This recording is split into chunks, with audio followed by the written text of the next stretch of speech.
Good morning, students. In class 11th, today we will deliver our third lecture, and the topic is conservation of linear momentum and motion of center of mass.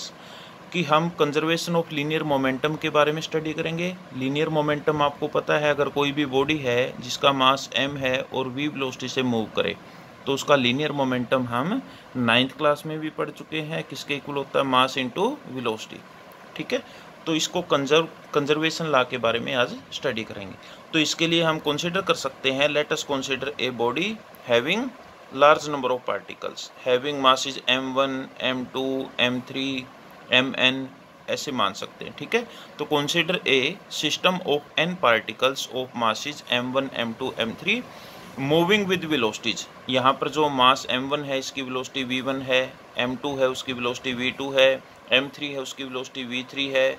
ठीक है, तो ऐसे consider कर सकते हैं। The momentum of the system will be किसके equal होगा? Momentum of first particle plus में momentum of second particle plus में मोमेंटम ऑफ थर्ड पार्टिकल। ठीक है, और ऐसे ही मोमेंटम ऑफ nth पार्टिकल। तो हमारे पास यहाँ पर तो ये हम मोमेंटम लिख सकते हैं अलग अलग पार्टिकल्स का, लेकिन हमें पता है जो मोमेंटम है पीछे हमने ड्राइव किया था वो किसके इक्वल होता है? Mass of the body into में velocity of centre of mass, जहाँ पर कैपिटल M क्या है? Total mass of the body या सिस्टम, और VCM क्या है? Velocity of centre of mass. तो लास्ट टॉपिक में हमने सेंटर ऑफ मास के बारे में स्टडी किया था कि किसी भी बॉडी के अंदर एक ऐसा पॉइंट होता है जहाँ पर सारे के सारे मास को कॉन्सेंट्रेट कर सकते हैं। ठीक है, तो अगर हमारे पास ये है तो हम differentiating both side with respect to t। अगर हम इस इक्वेशन को डिफ्रेंशिएट करें तो यहाँ पर डिफ्रेंशिएट करेंगे टाइम के रिस्पेक्ट में, तो यहाँ पर लिखेंगे चेंज इन मोमेंटम बाय में चेंज इन टाइम। यहाँ पर मास बॉडी का कांस्टेंट होगा, कांस्टेंट का डिफ्रेंशिएशन नहीं होता, तो हम m को बाहर ले लेंगे और यहाँ पर d VCM बाय में dt, यानी वेलोसिटी ऑफ सेंटर ऑफ मास का डिफरेंशिएशन करेंगे टाइम के रिस्पेक्ट में। तो आपको पता है change in velocity by change in time को क्या बोलते हैं? एक्सेलेरेशन। ठीक है, तो मास इनटू एक्सेलेरेशन। तो यहाँ पर जो ACM लिखा है वहाँ पर एक्सेलेरेशन ऑफ सेंटर ऑफ मास है। ठीक है, जिसकी वैल्यू क्या होगी? d VCM बाय में dt। तो it is the acceleration of centre of mass of the system. तो हमें पता है कि जो मास इनटू एक्सेलेरेशन है न्यूटन के सेकंड लॉ के अनुसार किसके इक्वल होता है? एक्सटर्नल फोर्स के। ठीक है, तो यहाँ पर जो ये इक्वेशन थी dp बाई dt वो किसके इक्वल आ जाएगी? मास इनटू एक्सेलेरेशन, उसको हम एक्सटर्नल फोर्स के इक्वल रख सकते हैं। अगर एक्सटर्नल फोर्स बॉडी के ऊपर 0 है यानी आइसोलेटेड बॉडी है। आइसोलेटेड बॉडी क्या होती है? Any body which is free from all external forces. तो वहाँ पर जो हमारे पास dp बाई dt है that will be equal to 0। तो हम यहाँ पर देख सकते हैं कि अगर मोमेंटम का डिफरेंशिएशन देखें टाइम के रिस्पेक्ट में वो 0 है, यानी मोमेंटम क्या है? कांस्टेंट है। ठीक है, तो हम कह सकते हैं hence the linear momentum of the centre of mass of the system remains constant if external force acting on the system is 0। अगर एक्सटर्नल फोर्स बॉडी के ऊपर 0 होगा तो उसका मोमेंटम क्या रहेगा?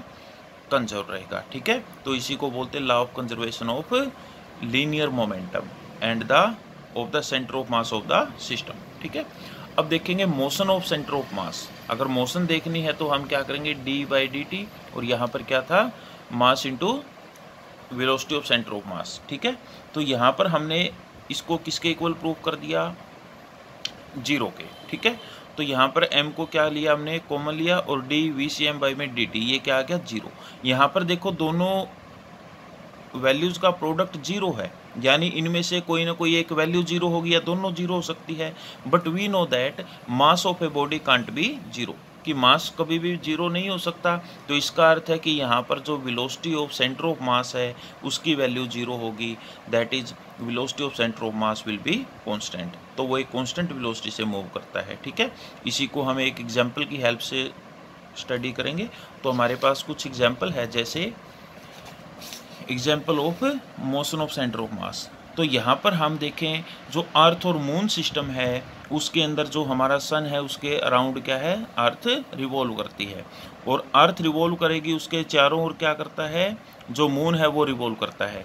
तो जो ये सिस्टम होगा वहाँ पर एक, जैसे मैंने एक डॉट से दिखाया हुआ है यहाँ पर, एक ऐसा पॉइंट होगा जहाँ पर उनका सेंटर ऑफ मास एग्जिस्ट करेगा। तो सेंटर ऑफ मास के अकॉर्डिंग ही वो मूव करते हैं। तो आपने एक बार इसको रीड कर लेना है, ठीक है। तो इसके बाद है डायटोमिक मॉलिक्यूल। डाई का अर्थ है टू, यानी जिसमें दो एटम हो एक ऐसा मॉलिक्यूल। तो वहाँ पर जब वो मूव करते हैं तो symmetric diatomic molecule like O2, H2, C2, ठीक है। तो ये हमारे पास कुछ मॉलिक्यूल्स हैं। Examples of binary system. Binary का अर्थ है टू। तो वहाँ पर internal binding forces between the two oxygen atom is due to the chemical bonding which can be regarded as a spring. तो यहाँ पर हम क्या करेंगे, जो दो मॉलिक्यूल है वो आपस में बाइंड होते हैं, केमिकल बॉन्डिंग होती है उनके बीच में, तो वहाँ पर एक ऐसा पॉइंट होगा जहाँ पर उनका सेंटर ऑफ मास एग्जिस्ट करेगा।